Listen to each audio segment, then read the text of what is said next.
When does growth through some type of M&A event make sense versus more of the organic route? What is your strategy? The reasons that I've seen that work: acquisition of a new product that would take too long to develop internally, introduction into a new geographic market where doing a greenfield operation is just going to take too long, too many resources, etc. Moving into an adjacent industry, something that makes sense as an add-on to what you currently do, you don't have the talent to develop it on your own. Those are really the pieces that make sense. Don't go do that acquisition just because you have cash. What are you really trying to accomplish? And how does the combination of what you currently have in the acquisition come up to be a bigger whole than just the sum of the parts? Understand what it is you as an organization are attempting to accomplish.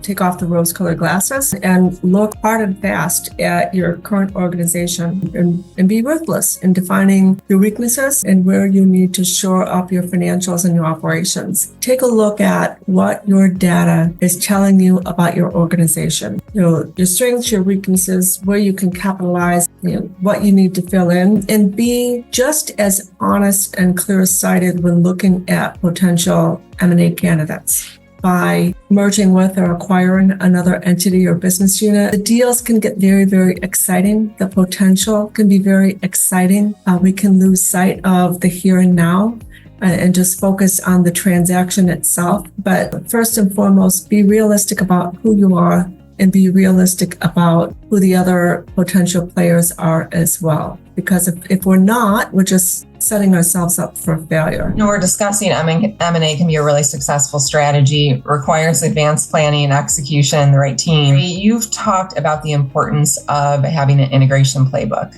So I kind of want to break this down a bit. What does that look like?